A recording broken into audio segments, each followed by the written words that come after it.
Les filles ne sont pas attirées par les gars beaucoup trop gentils. Ne sois pas pressé de quitter la vidéo. Donne-moi quelques minutes et je vais t'expliquer.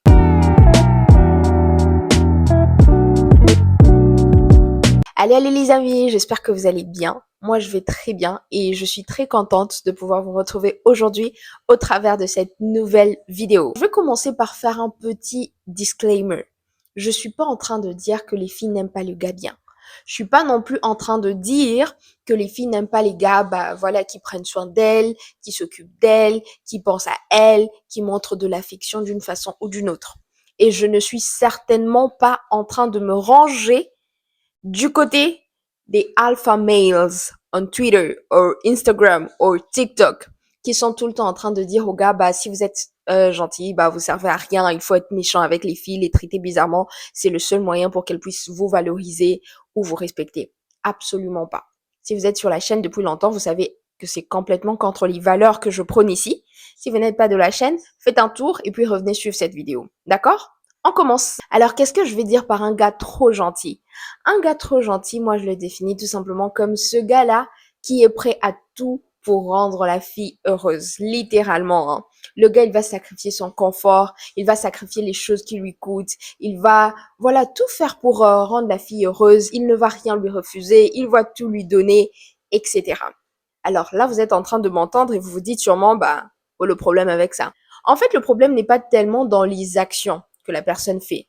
Le problème commence à partir de la motivation de la personne. Le gars gentil dont je suis en train de parler, c'est pas quelqu'un qui va faire du bien juste parce que voilà, c'est sa nature, juste parce que voilà, j'aime bien faire du bien aux personnes autour de moi, etc. Non. C'est plutôt une personne qui va faire du bien, mais vraiment par peur d'être rejeté. Quand il est en train, disons, de faire des avances à une fille ou il est dans une relation avec une fille, toutes les bonnes actions qu'il va faire, tu vois, bien la traiter, bien la chouchouter, se sacrifier en quatre pour elle, c'est pas tellement parce qu'il est trop amoureux de la fille et que la fille, c'est tout simplement l'être les plus extraordinaires qu'il a rencontré dans l'univers tout entier. Pas du tout. C'est juste que il va faire toutes ces actions parce qu'il a en fait peur du rejet. Il a peur de ne pas être accepté. Il a peur d'être mis de côté. Et c'est cette peur-là qui est justement en train comme de le paralyser. Et cette peur-là est en train de le pousser à justement vouloir tout faire pour ne pas être rejeté. Cette peur le rend passif. Cette peur fait qu'il soit comme quelqu'un en fait qui n'a pas d'avis propre. En fait, c'est comme si le gars, en soi, il n'a pas de limites. Toutes les limites sont fixées par ce que la fille veut et ce que la fille ne veut pas, ce que la fille aimerait avoir et ce qu'elle n'aimerait pas avoir, etc. Est-ce que tu es en train de voir un peu plus où je veux en venir avec ça? Donc, c'est plus quelqu'un qui fait des actions par peur d'abandon, par peur de rejet, au lieu de faire des actions par amour. Avant de continuer, j'aimerais bien faire cette petite parenthèse. Il faut savoir que le sacrifice est une composante très importante, je dirais même indispensable dans toute relation. Pour qu'une relation soit saine, pour qu'une relation fonctionne, chacun doit apporter sa part. Moi, en tant que femme, je vais devoir faire des sacrifices, mais le gars aussi, il va faire des sacrifices. Il faut en fait que le je puisse mourir pour que le nous puisse naître, pour qu'on puisse vraiment former cette unité de couple-là. Sauf que quand les sacrifices sont faits, pas par amour, mais dans le but de gagner de l'amour, ou alors on se dit, parce que je suis gentil comme ça, je mérite que tu te comportes X, Y, Z, ou alors parce que je suis gentil, je mérite ton amour. En fait, quand on utilise la gentillesse comme une monnaie d'échange par rapport à l'amour, c'est là qu'il y a un problème. Et c'est là que, et le garçon, en fait, qui est comme ça, et la fille, les deux, ils seront pas satisfaits dans la relation. Si tu es ce gars et que tu passes par là, je vais te donner quelques signes pour reconnaître si, voilà, est-ce que ta gentillesse, elle est normale ou tu es en train d'être gentil plus par peur d'être rejeté par une personne. Premièrement, tu vas te rendre compte que tu es quelqu'un qui a constamment besoin de la validation de la fille que tu aimes, etc. Ça va même se montrer dans les trucs les plus simples. Hein. Disons par exemple, tu invites la fille au resto, la fille accepte, et puis maintenant, quand il faut choisir le resto, t'es comme, oh, j'ai choisi ces restos, mais est-ce que tu es d'accord? Si tu n'es pas d'accord, on peut changer. Est-ce que je peux venir te prendre le matin? Je voulais venir te prendre à midi, mais bon, si tu veux pas, je peux venir le soir, je peux venir le... Like, it's like, même dans les petites choses, ton avis là, c'est comme si tu ne lui donnes pas de valeur. Tout est déterminé par l'autre personne. En fait, c'est comme si tu es tellement dans une optique, mais je veux pas déranger. Est-ce que tu es sûr que je suis assez bien? Est-ce que tu es sûr que le choix que j'ai fait est assez bien? En fait, ça va être traduit comme un manque de leadership, quelquefois, pas toujours, mais des fois ça peut être traduit comme un manque de leadership ou de confiance en soi, dans le sens où quand tu as confiance en toi, quand tu as confiance en tes goûts, quand tu as confiance, que tu sais bien choisir les bons endroits pour emmener la fille que tu aimes bien, tu vas être comme, ok, j'aimerais bien t'emmener au resto, voici le choix que j'ai fait, j'aimerais bien te prendre à telle heure, est-ce que ça te convient? Donc tu es assez confiant déjà pour émettre ton opinion, mais pas t'arrêter là. Tu es également assez confiant pour pouvoir recevoir le retour de l'autre. Sauf que quand tu es trop gentil, en fait, toi, tu n'as pas ça. Tu es en train littéralement de te plier aux volontés de l'autre tant que tu es en train de recevoir une validation. C'est comme si tant que la fille te dit oui, c'est là que tu te dis oh, donc c'est oui, ok, on peut continuer. Mais ton avis à toi, ton point de vue à toi, ta façon de voir les choses, c'est comme si tu diminues tout ça, tu diminues ton besoin, histoire que l'autre puisse être conforté.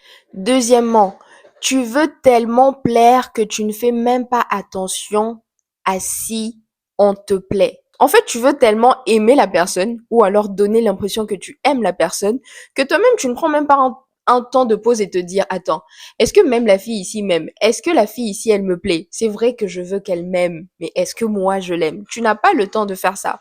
Or, dans une relation, le truc, c'est quoi? C'est qu'il faut une dynamique de stabilité. En tout cas, moi, j'appelle ça comme ça, dans le sens où il faut que moi, je puisse t'aimer, toi aussi tu m'aimes. Moi, je sacrifie des choses, toi aussi tu sacrifies des choses. Moi, je suis prêt à faire des efforts pour toi, toi aussi tu es prêt à faire des efforts pour moi. Moi, je suis conscient que je suis une perle de prix, que je suis une reine et que tu es vraiment un homme heureux si tu m'as dans ta vie. Mais toi aussi, tu es conscient que si moi je t'ai dans ta vie, j'ai un roi avec moi, je suis extrêmement bénie, je suis graciée d'avoir un homme comme toi dans ma vie. C'est comme un équilibre en fait que tout le monde doit avoir.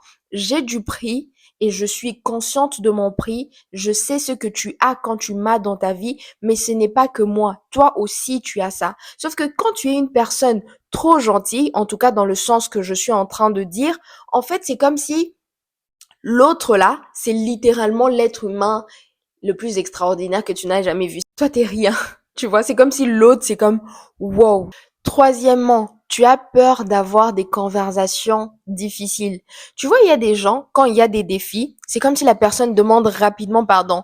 La personne dit, OK, il n'y a pas de problème, on va faire comme tu veux. Mais c'est pas que la personne, elle est tellement tranquille que voilà, elle aime pas les petits problèmes. Non. C'est juste que la personne, elle a tellement peur que en exprimant son opinion, elle puisse être rejetée, que lorsque les conversations difficiles sont emmenées sur la table, la personne, elle est juste comme, qu'est-ce qu'en fait je dois faire pour qu'on puisse sortir d'ici? Dans tes relations, ce sera comme si la fille, dès qu'une conversation est dure sur la table, c'est comme si la fille, elle est seule, genre tout ce que tu veux, bébé, c'est etc. Mais en fait, c'est pas que tu aimes la paix, tu fuis juste les problèmes. Et tu ne fuis pas les problèmes juste normalement, tu fuis les problèmes parce que justement, comme on disait au début, tu as peur d'être rejeté. La quatrième chose, tu as une mauvaise estime de toi-même. Tu te dis, oh, est-ce que je suis assez bien dans cette relation? À la moindre erreur, tu vas être comme non, ne pars pas, tu vas trouver mieux que moi. Tu n'as pas au fait d'estime de ta personne.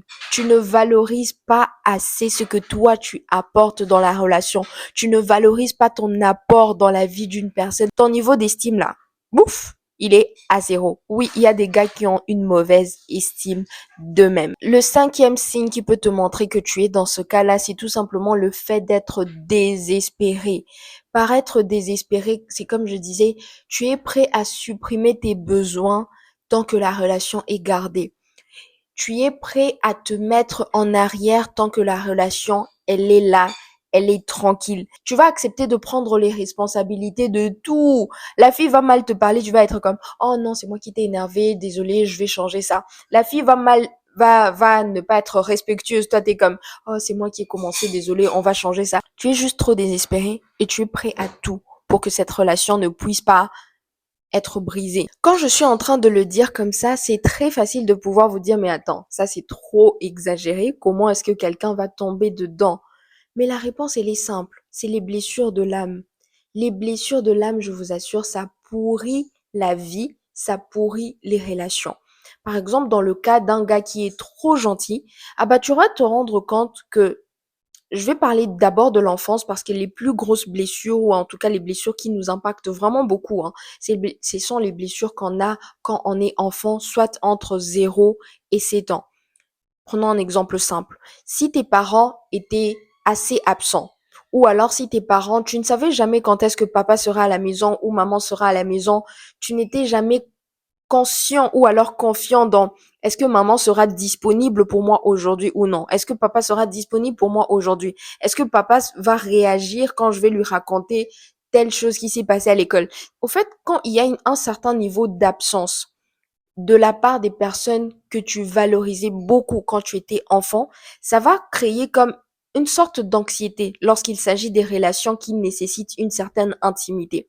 C'est pour ça que tu vas te rendre compte que tu es souvent, d'ailleurs c'est ça qu'on appelle un style d'attachement anxieux. C'est comme si tu as peur de quelque chose et cette peur-là, c'est celle-là justement qui est en train de dicter comment est-ce que tu vas réagir. Surtout quand ça a été causé par ta mère, hein. Si ta mère t'a abandonné par exemple, si ta mère n'a pas été présente, si ta mère n'a pas été comme un bon modèle ou une bonne figure maternelle, il y a toujours deux options. La première option, c'est vraiment d'être le gars qui est comme, bah, les femmes, ça sert à quoi? Les femmes, bah, on peut les traiter n'importe comment. Après tout, c'est pas des êtres qui en valent la peine parce que peu importe ce que tu donnes, elles vont t'abandonner. Ça, c'est la première option. Mais la deuxième option, c'est justement d'avoir peur d'être rejeté à nouveau par une figure féminine. Ta mère, elle t'a rejeté une fois. Peut-être tu étais trop enfant et tu te dis, bah, je n'y pouvais rien. Mais maintenant que tu es grand et que tu peux actuellement changer quelque chose, tu te dis, bah non, je vais pas me faire rejeter 2 fois. Du coup, tu es prêt à tout pour te faire accepter par cette figure féminine qui est en face de toi. Ensuite, les blessures, c'est pas toujours dans l'enfance. Genre, tu peux être dans une famille stable, etc. Mais quand tu étais en train de grandir, bah, il y a eu un événement qui t'a tout simplement choqué. Moi, je vous dis, les plus grands bad boys, c'était des gens qui ont eu des grosses peines de cœur.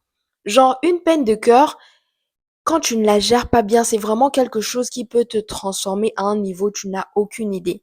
Donc, même pour les peines de cœur, par exemple, quand tu étais ça n'a pas forcément besoin d'être quand tu avais 25 ans ou quand tu avais je ne sais quel âge. Non, même les peines de cœur, genre quand tu étais encore à l'école primaire, etc. La fille que tu aimais, elle est allée à la récré avec un autre garçon. Like, tu vois, des trucs petits comme ça. Mais dépendamment de comment est-ce que toi, en tant qu'enfant, tu es en train de vivre ou en tant qu'adolescent ou whatever, tu es en train de vivre cette blessure, ça peut vraiment impacter ta dynamique dans les relations. À cause de la façon dont une relation amoureuse s'est finie, par exemple, si elle s'est finie de façon chaotique et que la fille, je sais pas, elle a eu à te dire une phrase qui t'a blessé, tu peux continuer tes relations, mais dans une dynamique où tu es en train d'essayer de prouver à une voix intérieure qui te dit, par exemple, tu n'en vaux pas la peine.